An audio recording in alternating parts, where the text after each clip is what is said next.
આજે અમારા શ્રી કૃષ્ણ પ્રાકૃતિક ફાર્મ ઉપર ગાય આધારિત ગાયનું ગોબર અને અર્ક લઈને એનું જીવામૃત ખાતર કેવી રીતે બને તેની સંપૂર્ણ માહિતી આ વિડીયોમાં આપણે જોઈશું. ચલો મિત્રો, સૌપ્રથમ આપણે દેશી ગાયનું ગોબર જીવામૃત બનાવવા માટે સૌપ્રથમ દેશી ગાયનું 10 કિલો જેટલું ગોબર લીધું છે. ત્યારબાદ ઘઉંનું અર્ક ગૌમૂત્ર એ પણ 10 લીટર જેટલું લીધું છે. ત્યારબાદ દેશી ગોળ, જે શેરડીમાંથી કોઈ પણ રસાયણ વગર બનેલો હોય દેશી ગોળ લેવાનો છે આપણે. ત્યારબાદ ચણાનો લોટ, કોઈ પણ કઠોળનો લોટ પણ ચાલી શકે તે કઠોળનો લોટ લીધો છે. અને છેલ્લે કોઈ પણ વૃક્ષ નીચેની જીવંત સજીવ માટી, જેની અંદર બેક્ટેરિયા વધારે હોય એવી માટી લીધી છે. આ દરેક વસ્તુને મિલાઈ અને પછી આ બેરલની અંદર આપણે આની અંદર નાખી દેવાનું છે. દરેક વસ્તુને એકદમ ઓગાળી એને દ્રાવ્ય થઈ જાય પછી જ આની અંદર નાખવાનું છે. આમાં 180 લીટર જેટલું પાણી ભરવાનું છે અને એની અંદર આ બધી વસ્તુ નાખી અને સંપૂર્ણ બેરલ ભરી દેવાનું છે. આગળનો વિડીયો જોઈએ પછી. આ જે ગાયનું ગોબર એને પાણીમાં ઓગાળી દઈએ, જેથી ઓગળેલું પાણીમાં સારું ઓગળી જાય. બરોબર, તો આ રીતે થોડું થોડું ગોબર લઈને અને પાણીમાં વધારાના છોતા બહાર કાઢીને અને ઓગાળી દેવાનું, જે બેક્ટેરિયા માટે સારું રહે. સીધું જો તમે ગોબર બેરલની અંદર નાખશો તો બેક્ટેરિયા જેટલા જલ્દી વિકાસ નહીં થાય એનો. આ રીતે બધું વગાડી દેવાનું, બધું થોડું થોડું લઈ અને એક પાણી ભરેલી ડોલ અથવા આ રીતનું ટોકર હોય એમાં વગાડતા જવાનું અને પછી નવું એડ કરી જવાનું. બરોબર, તો આ રીતે આપણે હવે બધું વગાડીશું. ત્યાં સુધી રાહ જુઓ. સ્ટોપ. જો મિત્રો, આ રીતે ગાયના ગોબરની અંદર પોતાના હાથ ડુબાડવાની તાકાત હોય અને આ રીતે પોતાના હાથ જો મેલા કરવાની તાકાત હોય ગાયના છાણમાં, તો જ પ્રાકૃતિક ખેતી તરફ વળજો. બાકી ઓર્ગેનિકની ખોટી વાતો કરીને એમ ઓર્ગેનિક નથી મળતું ભાઈ. હાથ ઘણા આ જે સ્મેલ રહી એ ઘણી દુર્ગંધ હોય છે. તો આ રીતે તમારા હાથ પણ આ રીતે છણવાળા કરવાની, ગૌમૂત્રવાળા, ગૌ ગોબરવાળા કરવાની તાકાત હોય ને તો જ પ્રાકૃતિક ખેતી તરફ આવજો. એટલી સહેલી પણ નથી કે બીજી રાસાયણિક ખેતીની માફક આ ખેતરમાં જે નાખીએ એટલે તૈયાર થઈ ગયું. બહુ મહેનતે આ બધી વસ્તુ બનતી હોય છે, ત્યારે જ એક પ્રાકૃતિક ખેતી અને ઓર્ગેનિક પેદાશ આપણે લઈ શકીએ છીએ. તો હવે આપણે આ ખાતર ઓગળી ગયું છે, એને બેરલની અંદર મૂકી દઈએ. બરોબર, આ રીતે સંપૂર્ણ ઓગાળી અને 180 લીટર પાણીમાં ઘઉં ગોબર જવા દેવાનું. બરોબર,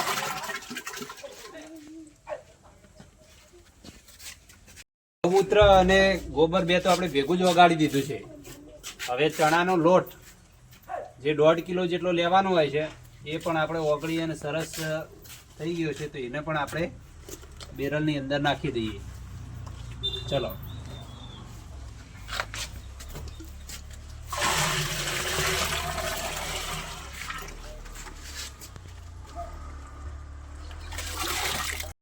સ્ટાર્ટ કરી. ગોળ હજુ પૂરેપૂરો ઓગળ્યો નથી ને આ રીતે ભાગી એકદમ ઓગાળી દેવાનું હોય છે. જ્યારે સંપૂર્ણ ઓગળી જાય મોટા ભાગનો, ત્યારે પછી આપણે એને પણ બેરલની અંદર મૂકી દેવાનું. આ રીતે થોડું દબાવશો તો જલ્દીથી ઓગળી જશે. ચલો મિત્રો, હવે આપણો ગોળ લગભગ પૂરેપૂરો ઓગળી ગયો છે, તો એને પણ આપણે નથી વધારે હવે ઓગળી ગયો છે કમ્પ્લીટ, તો એને પણ આપણે બેરલની અંદર નાખી દઈએ.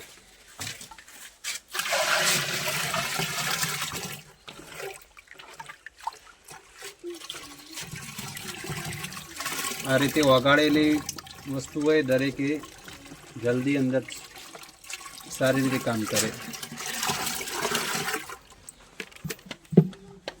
હવે વૃક્ષ નીચેની સજીવ માટી જે 500 ગ્રામથી 700 ગ્રામ જેટલી લેવાની હોય છે તે આપણે એક સરસ વૃક્ષ નીચેથી લીમડાના ઝાડ નીચેથી લાવ્યા છીએ.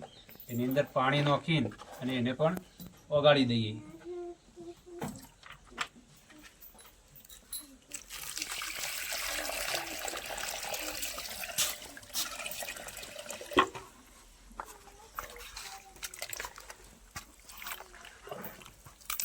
આ રીતે પહેલાં દ્રાવ્ય સ્વરૂપમાં દરેક વસ્તુ કરીને એડ કરવાથી જલ્દી અંદર બેક્ટેરિયાની વૃદ્ધિ થતી હોય છે. બાકી ડાયરેક્ટ તમે નાખો તો પણ ઓગળી જાય. પણ આ રીતે એક એક વસ્તુને બહારથી જો ઓગાળીને જો અંદર જવા દેશો તો બેક્ટેરિયાની વૃદ્ધિ માટે સારી જલ્દી થઈ જશે. ઓગળી જાય છે તેને પણ આપણે બેરલમાં નાખી દઈએ.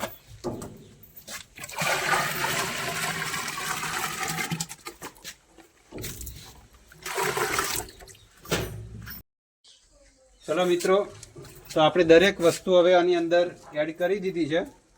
ફરીથી યાદ માટે કહી દઉં તો સૌપ્રથમ 10 કિલો ગાયનું ગોબર લેવાનું, ત્યારબાદ 10 લીટર જેટલું ગૌમૂત્ર લેવાનું, ત્યારબાદ 1.5 કિલો જેટલો કોઈ પણ કઠોળનો લોટ લેવાનો અને 1 કિલો જેટલો ગોળ લેવાનો અને કોઈ પણ વૃક્ષ નીચેની સજીવ માટી જો કોઈ પણ પ્રકારનું ખાતર કે પેસ્ટિસાઇડ ના આપણે નાખ્યું હોય એવી વૃક્ષ નીચેની વધુ બેક્ટેરિયાવાળી સજીવ માટી લેવાની. આ બધું જ આ રીતે આપણે જે આગળ વિડીયોમાં જોયું એ રીતે બધું ઓગાળી અને આ એક 200 લીટરનું બેરલ હોય એમાં 180 લીટર સુધી આપણે પાણી ભર્યું છે. નજીક લાવ ભાઈ. 180 લીટર સુધી પાણી ભર્યું છે અને એની અંદર આ રીતે દરેક વસ્તુ બાકી એડ કરીને ટોટલ 200 લીટર જેટલું, હજુ થોડું બાકી છે તો એમાં પાણી એડ કરી દઈશું. આ રીતે 200 લીટર એક બેરલની અંદર બનાવવાનું હોય છે. હવે અને ક્લોકવાઇઝ અને એન્ટી ક્લોકવાઇઝ એટલે કે ઘડિયાળની દિશામાં આમ હલાઈ જવાનું છે દિવસમાં 2 વખત, સવારે અને સાંજે. કોઈ પણ એવું લાકડાનો એવો ધોકો લઈને આમ આમ આમ આમ હલાઈ જવાનું હોય છે દિવસમાં 2 વાર. સવારે 10 મિનિટ 5 થી 10 મિનિટ હલાવવાનું અને સાંજે 5 થી 10 મિનિટ હલાવવાનું. અને લગભગ 7 દિવસે જો ઉનાળાની ઋતુ હોય તો 5 થી 6 દિવસે તૈયાર થઈ જાય છે. શિયાળાની ઋતુ હોય તો 7 થી 8 દિવસે આ કમ્પ્લીટ ખાતર તૈયાર થઈ જશે. આ રીતનું હજુ તો આપણે આજે જ બનાવ્યું છે અને બનતા જ 7-8 દિવસ લાગશે, શિયાળો છે એટલા માટે. આ રીતું તૈયાર થઈ જાય છે જેનું પછી તમે જમીનમાં ઉપયોગ કરી શકો છો. આપણું જીવામૃત તૈયાર થઈ ગયું છે અને આ રીતે દિવસમાં સવારે અને સાંજે 2 વખત હલાવવાનું.